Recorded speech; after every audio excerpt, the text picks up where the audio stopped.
Barota baranjijirta baranjijirta undumahas nidabarsita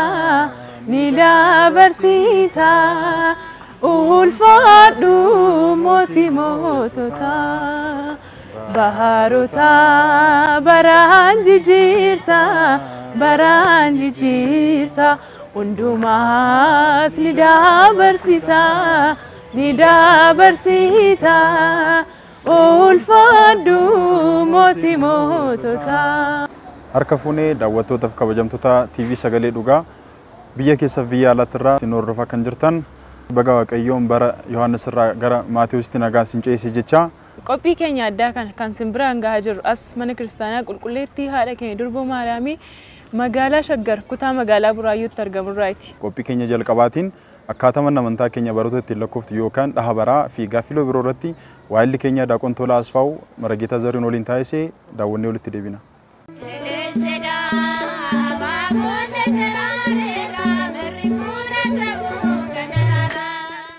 Baga bara haaraa 2017 nagaadhaan isin ga'e. Egaa guyyaa irraa barsiifata mana amantaa keenya sababeeffachuudhaan bara akkamittiin akka lakkaa'amu irratti yaadaa fi ibsaa amantaa kan nu kennanii fi mana kiristaanaa Ortodoksii Tawaahidoo Itoophiyaatti barsiisaa Zarihuun affeerrannee jirra.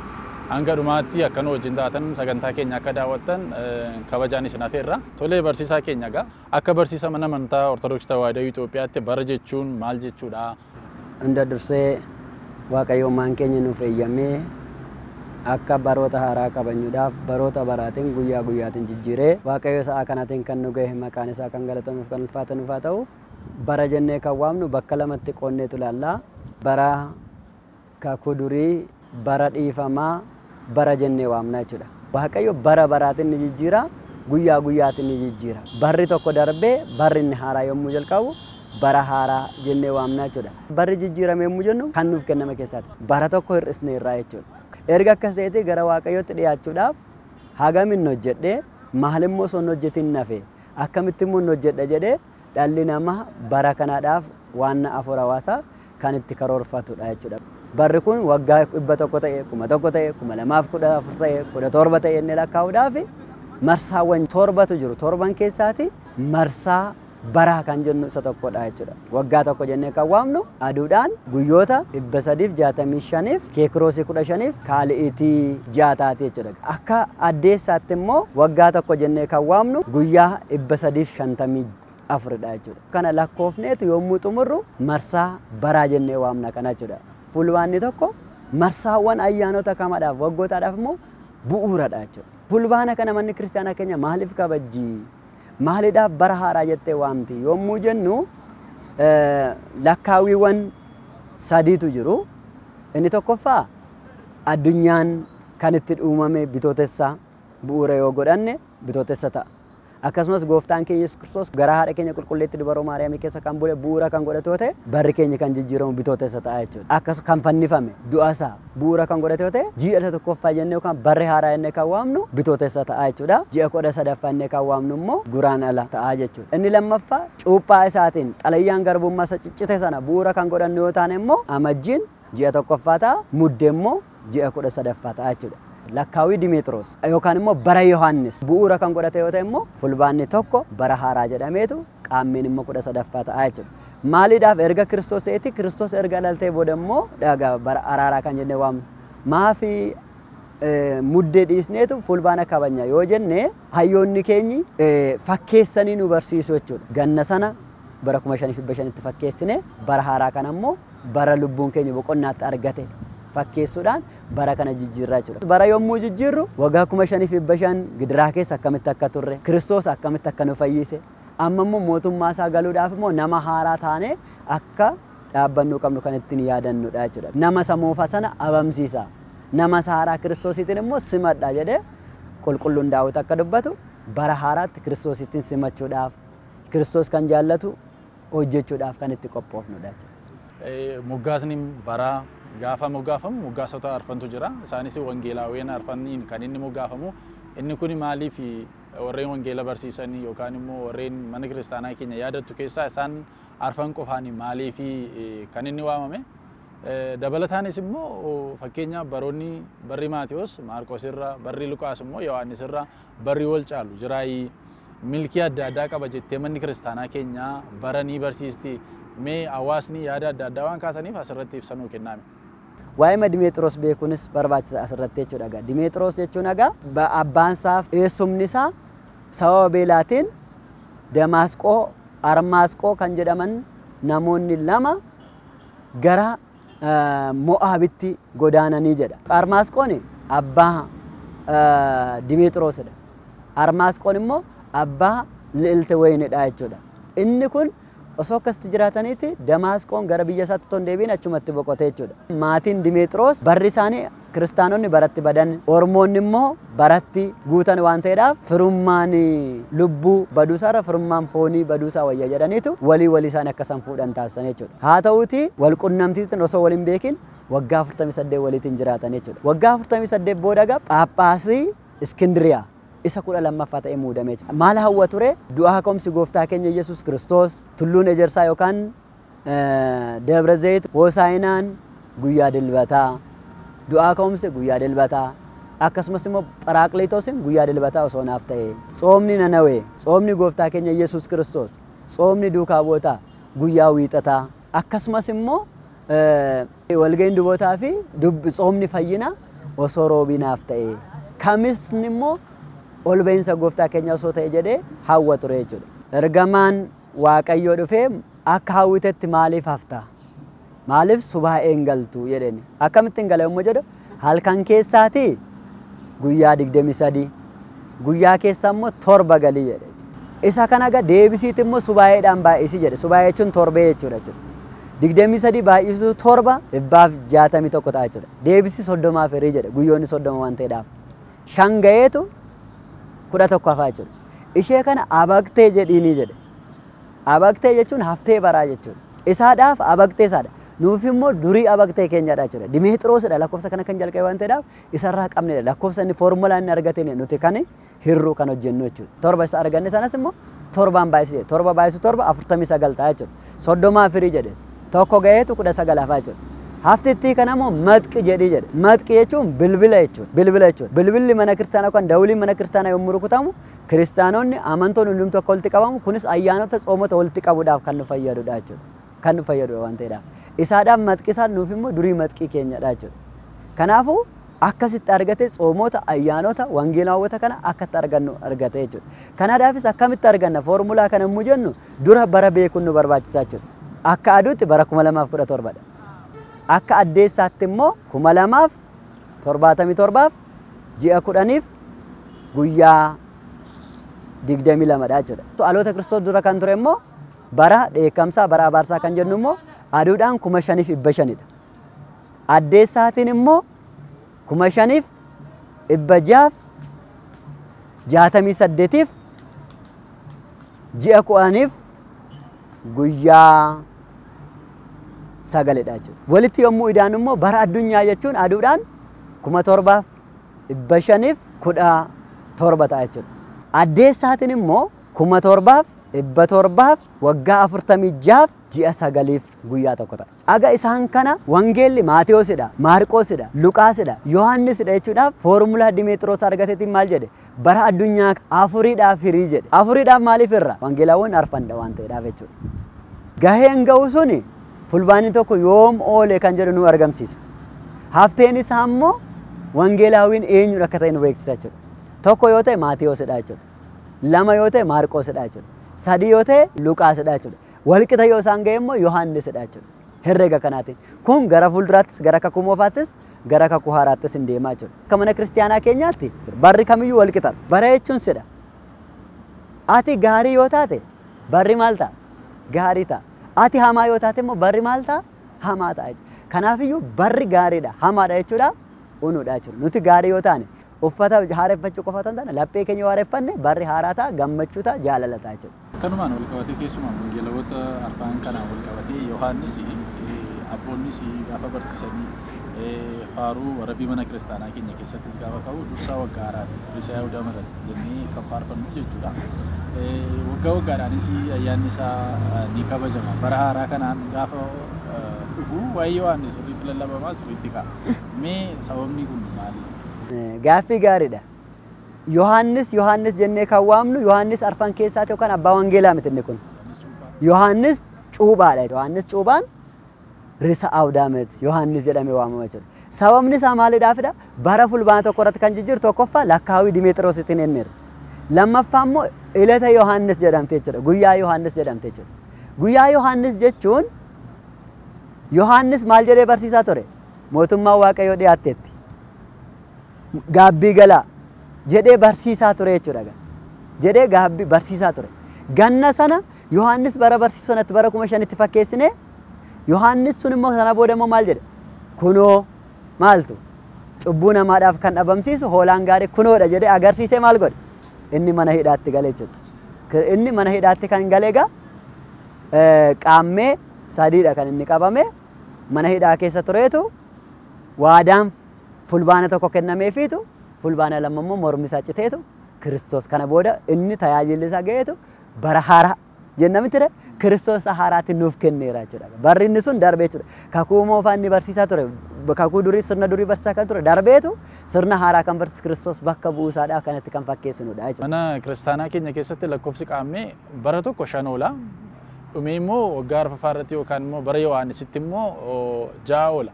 Inni kunoo lakkoofsi isaa eessarraa dhufeefi? Qaammeen eessaatti dhufe? Maaliif 5 ta'a? 6 ta'a? 7 ta'a? Isa jedhu deebisuudhaaf waa'ee aduu beekuun barbaachisaadha jechuudha. Aduun egaa akkuma baatetti ifa ishee hin kennitu. Waan na turtuu qabdee jechuudha. Ganama yommuu kaanu karaa bahaa yommuu ilaallu dhiiga dhuffattee kubbaa fakkaattee ifa ishee osoo hin kennin turtii isheen turtuu jirtee jechuudha. Innis kaaliitii 26, saalisiitii 15, raabiitii 30 turtee jechuudha. Sana booda yeroo jalqabaadhaaf immoo ifa ishee kan kennitu aduun ifti kan ittiin lakkaa'amu harka aduu yookaan ida biraan kan jedhamu jira jechuudha. 98 yeroo jalqabaadhaaf ifa ishee kennite jechuudha. Sa'aatiitti 98 dabalaa deemti. 98 baay'isuu jaan 588 ta'a jechuudha. Sa'aatii jaarratti amma kana ifti jechuudha. Yeroo kana egaa ifti garmalee ifaa ho'i baay'ee ifaa namni hin dadhaba bineeldonni hin dadhabu. Hafuurri seexanaa immoo nama kiyyeessuudhaaf sa'aatii kanatti fiigaa jechuudha. Yeroo itti kadhannudha sa'aatiin kun jechuudha. Sa'aatii jaarraatti eegalee immoo deebisee maal ta'a 98 irrachaa deemte jechuudha. Osoo hin galin duras akkasuma osoo hin galin dura karaa lixaa kaaliitii 26, saalisiitii 15, raabiitii 30 ifa ishee osoo hin kennin turte jechuudha ammas. Kaaliitii walitiin, saalisiitii walitiin, raabiitii walitiin idaanee isaan kun walitti dhufaniitu qaammee 5, qaammee 6, qaammee 7 ta'uu jechuudha. Hariiroon isaan gidduu jiru immoo maalidha yommuu jennu guyyaa tokko jechuun sa'aatii 24 jechuun keekiroosii 60 jechuudha. Keekiroosii tokko jechuun immoo kaaliitii 60 jechuudha. Kaaliitii tokko jechuun saalisiitii 60 jechuudha. Saalisiitii tokko jechuun immoo raabiitii 60 jechuudha. Raabiitii tokko jechuun immoo haamisiitii 60 jechuudha. Deemuu dandeenya. Haamisiitii tokko jechuun immoo saadisiitii 60, saadisiitiin tokko immoo saabiitii 60 ta'a jechuudha. Akka keenyatti immoo akkamidha yommuu jennu keekiroosii tokko jechuun daqiiqaa 24 jechuudha. Kaaliitii tokko jechuun immoo sekondii 24, saalisiitii tokko jechuun immoo maayikiroo sekondii 24 jechuudha. Aga saabiitiitti deema manni kiristaanaa keenya herrega isaa jechuudha. Isaan kan walitti idaane gara guyyaatti jijjiirranna jechuudha. Ganama 26, galgala kaaliitii 26 guyyaatti 52 oksatte jechuudha ifa ishee. Agamma 60 tonuu guuteerteerti gara keekiroositti guddifanna ture. Waan nuun guunneedhaaf dirqama ji'atti immoo hammamni orkattee innitu barbaanna jechuudha. 30 baay'isuu 52 1,560 ta'a jechuudha. Amma gara keekiroositti guddifachuu dandeenya jechuudha. Kanaafiyyuu 1,560 hiruu 60 yommuu jennu 26 gahaa jechuudha. Ji'atti aga keekiroosii 26 ifa nu horkatte jechuudha aduun. Keekiroosiitti olitti kan jiru guyyaadha. Guyyaatti jijjiirra guuttachuudhaaf immoo 60 nuuf waan ta'eedhaaf hin arganne waan ta'eedhaaf dirqama haga waggaatti deemna jechuudha. Kanaafiyyuu ji'a tokkotti keekiroosii 26 erga nu horkatteeti immoo ji'a 12tti immoo hagam nu horkatte yommuu jennu 26 baay'isuu 12 312 ta'a jechuudha. Amma 312 kana guyyaatti jijjiirrachuu dandeenya jechuudha.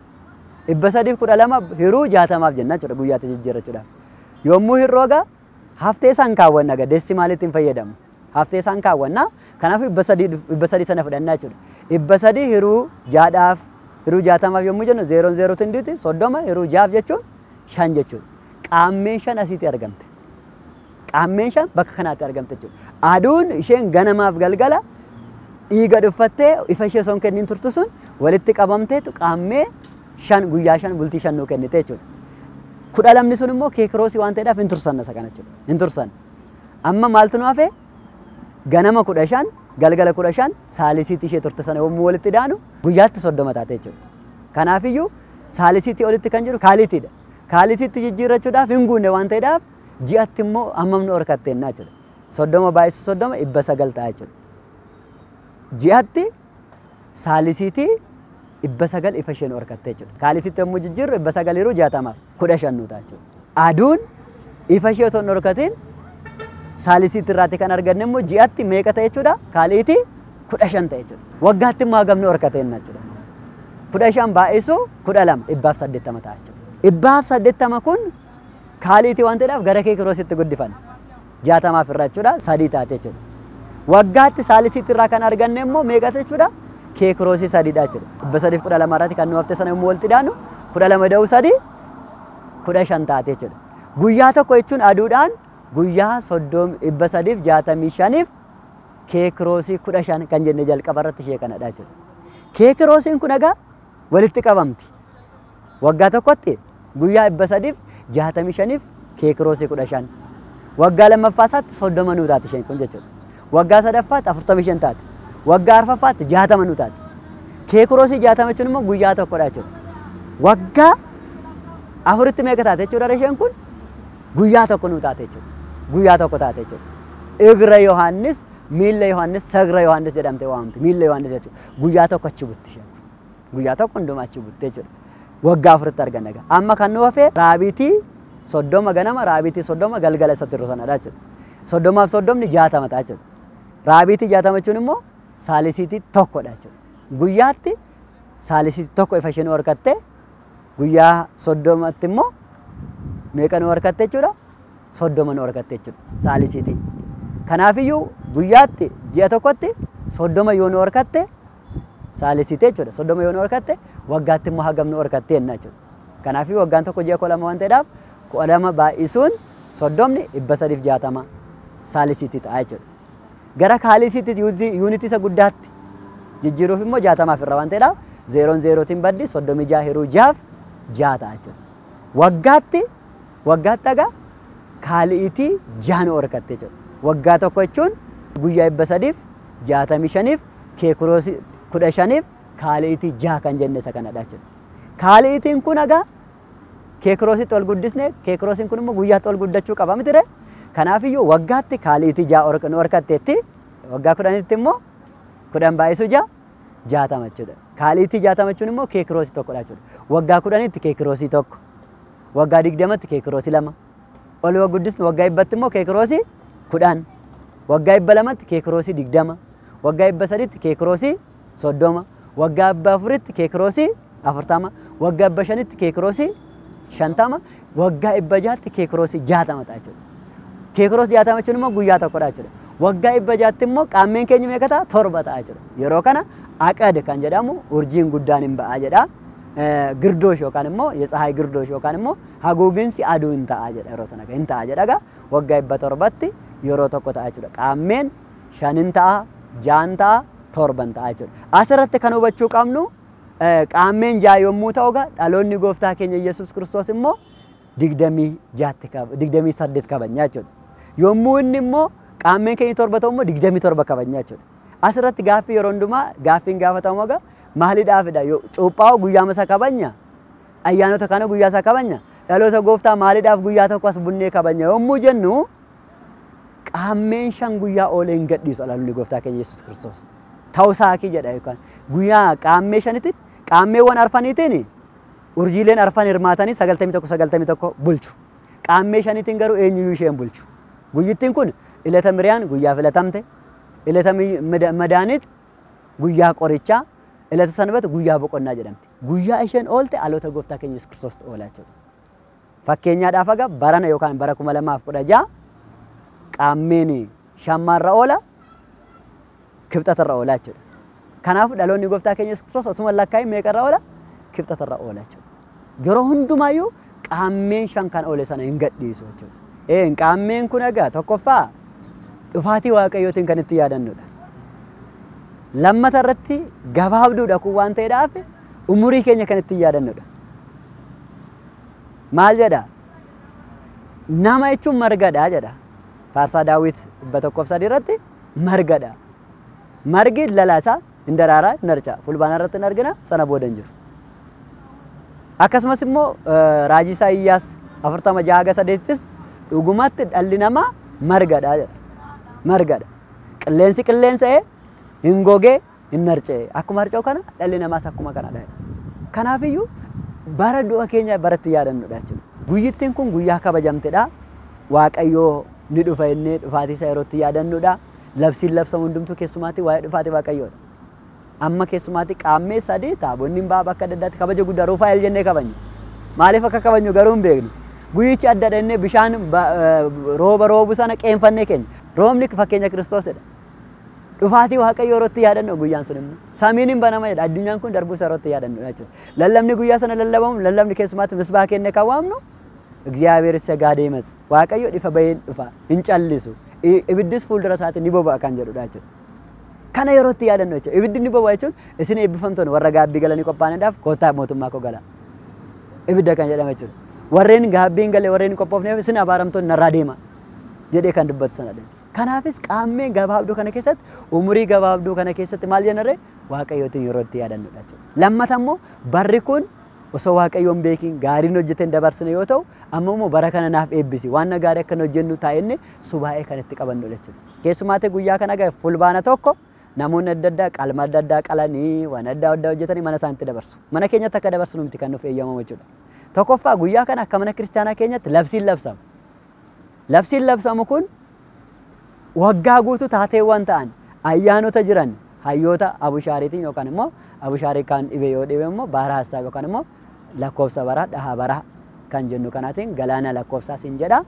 Inni kun hin labsamaa jechuudha. Kanaafiyyuu qaammeen bara haaraa simachuudhaaf fooniidhaaf otoo hin taane lubbuudhaan waan gaarii hojjechuudhaaf yerootti karoorfannu yerootti gaabbii gallu dhufaatii waaqayyoo yeroo yaadannudha. Fulbaanni tokko immoo yerootti hojii gaarummaa tokko jennee jalqabnudha jechuudha. Daawwattoota keenya qophii bara haaraa sababeeffachuudhaan sagantaan keenya barsiisaa Zariinii wajjin qabachaa turre amma ammaatti kan hordoftan fakkaata. Qophiin keenya addaasa waggaa haaraa sababeeffachuudhaan qopheeffannee itti fufa waan ta'eedhaaf nu